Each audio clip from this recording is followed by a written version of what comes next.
وبرکاتہ ان الحمد للہ حمدا کثیرا طیبا مبارکا فیہ۔ سامعین محترم، اللہ رب العالمین نے قرآن مجید کی ابتدا میں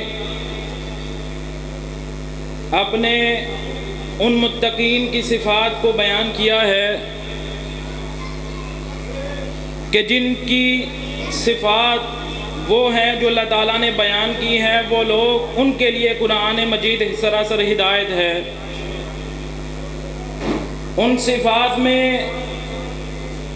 بڑی بڑی 3-4 صفات میں ایک صفت یہ ہے کہ وہ الذین ينفقون، کہ وہ لوگ اللہ کی راہ میں خرچ کرنے والے ہیں۔ یعنی اسلام ہمیں سخاوت والا دیکھنا چاہتا ہے، ہمارے دلوں کو بڑا کرنا چاہتا ہے، ہمارے دلوں سے سخاوت، ہمارے دلوں میں سخاوت ڈالنا چاہتا ہے، اور جو بخل اور تنگی ہمارے دلوں میں آ چکی ہے اسلام وہ ختم کرنا چاہتا ہے۔ محترم بھائیوں،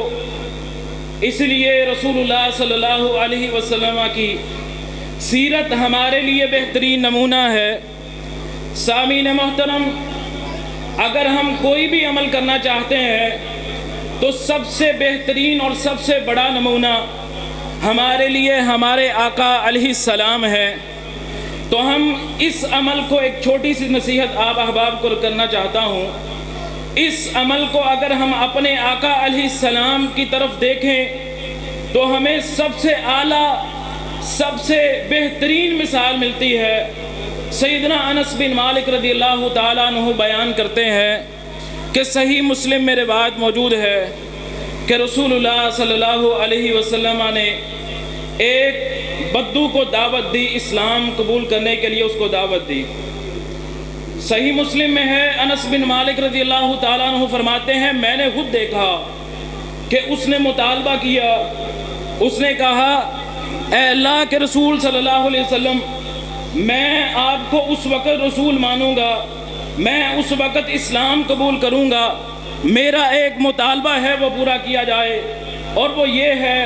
کہ ان 2 پہاڑوں کے درمیان جو بطن وادی ہے، جو خلا ہے، اس کو آپ جانوروں کے ساتھ، اس بھیڑ بکریوں کے ساتھ پر کر دے، اتنا زیادہ ریوڑ مجھے عطا کرے اور میں اسلام قبول کر لوں گا۔ تو انس بن مالک رضی اللہ تعالیٰ عنہ فرماتے ہیں میں نے دیکھا آپ علیہ السلام نے اس کافر کے ایک کہنے پر آپ علیہ السلام نے سارا مال اس کو عطا کر دیا۔ تو گویا کہ آپ علیہ السلام بہت زیادہ خرچ کرنے والے تھے، اور وہ پھر اپنے قوم والوں کے طرف گیا اور کہا اے میری قوم کے لوگوں، تم اسلام قبول کر لو، اسلام کو قبول کر لو، کیونکہ میں نے دیکھا ہے اللہ کی قسم محمد رسول اللہ صلی اللہ علیہ وسلم اس طرح خرچ کرتے ہیں کہ ان کو کسی فقر و فاقے کا ڈر ہی نہیں ہے، ان کو کوئی خوف ہی نہیں ہے، کیونکہ آپ تو سچے نبی تھے، آپ کو مال و متاع سے کوئی پیار اور لگن نہیں تھا، آپ علیہ السلام کو صرف اللہ اور اس کے دین کے ساتھ لگن تھا۔ جو گویا کہ ہمارے نبی علیہ السلام بہت زیادہ خرچ کرنے والے تھے۔ اسی طرح عقبہ بن حارث رضی اللہ تعالیٰ عنہ بیان کرتے ہیں،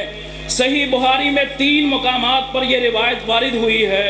کہ وہ فرماتے ہیں میں نے مدینہ میں آپ علیہ السلام کے پیچھے عصر کی نماز ادا کی، اور عصر کی نماز ادا کرنے کے بعد آپ غیر معمولی انداز میں آپ علیہ السلام نے اذکار نہیں کیے، فوراً اٹھے اور لوگوں کی گردنیں پھلانگتے ہوئے تیز قدمی کے ساتھ آپ علیہ السلام اپنے حجرے مبارک میں تشریف لے گئے۔ صحابہ بہت حیران ہوئے، پریشان ہوئے، کیا معاملہ ہے، آج آپ خلاف معمول اچانک کھڑے ہوئے ہیں اور چلے گئے ہیں۔ تو پھر آپ علیہ السلام کچھ دیر بعد آئے، اور آپ علیہ السلام نے جب صحابہ اکرام کو دیکھا کہ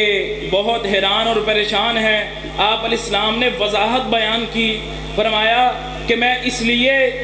لیے چلا گیا تھا، نماز میں میرے دل میں یہ خیال آیا کہ میرے گھر میں چند سکے موجود ہیں، مجھے یہ گوارا نہ تھا کہ سورج غروب ہونے والا ہے، یہ سورج غروب ہو جائے اور میرے گھر میں وہ سکے پڑے رہ جائیں۔ تو آپ علیہ السلام بہت سخی دل والے تھے، ہمارے لیے بھی یہی تعلیمات ہیں۔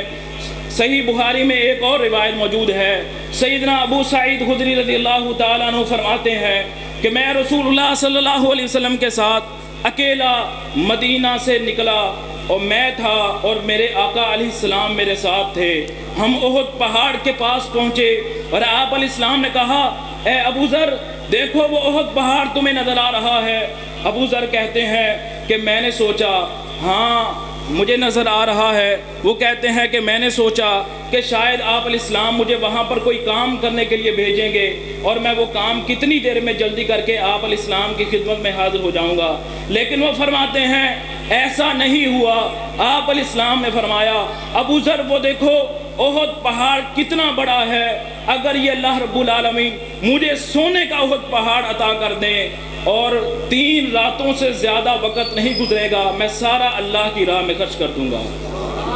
تو محترم بھائیو، ہمارے پیارے آقا علیہ السلام اللہ کی راہ میں بہت خرچ کرنے والے تھے، صحابہ اکرام بھی بہت خرچ کرنے والے تھے۔ اس لیے ہمیں بھی یہی طریقہ اپنانا چاہیے، ہمیں بھی اسی عمل پر چلتے ہوئے اسی تمام احادیث پر عمل کرنا چاہیے، کیونکہ نبی علیہ السلام نے فرمایا، لوگوں مجھ سے قسم لے لو صدقہ کرنے سے مال کبھی کم نہیں ہوتا۔ اور آپ علیہ السلام نے فرمایا، قیامت والے دن جو لوگ اللہ کی راہ میں خرچ نہیں کرتے، جو گن گن کر مال رکھتے ہیں، اللہ تعالیٰ فرماتے ہیں قرآن مجید میں سورہ توبہ میں کہ ان کے مال کو، ان کے سکوں کو جہنم کی آگ سے تپا تپا کر ان کے جسموں پر لگایا جائے گا۔ تو محترم بھائیو، ایک آخری روایت بیان کر کے بات ختم کرتا ہوں، بہت مختصر ہے۔ آپ علیہ السلام نے فرمایا، ساری زندگی کوئی بندہ خرچ نہیں کرتا، جب وہ مرنے لگتا ہے اسے آخری امید بھی ختم ہو جاتی ہے، اب اسے پتا ہے فرشتے آ گئے ہیں، اب وہ کہتا ہے ہاں میرا مال کا اتنا حصہ مسجد پہ لگا دو، ہاں میرا مال کا اتنا حصہ مدرسے پہ لگا دو، اتنا حصہ فلاں غریبوں اور مسکینوں میں تقسیم کر دو۔ اللہ تعالیٰ فرماتے ہیں کہ تو نے ساری زندگی خرچ نہیں کیا، ہاتھ کو روکے رہا، اپنے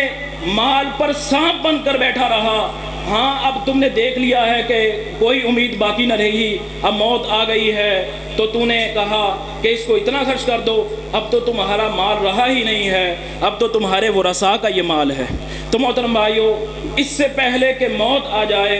اللہ کی راہ میں بہت زیادہ خرچ کیجئے۔ یہ چھوٹی سی نصیحت تھی، اللہ تعالیٰ میں عمل کی توفیق عطا فرمائے۔ اقول قولی ھذا استغفر اللہ لی ولکم ولسائر المسلمین۔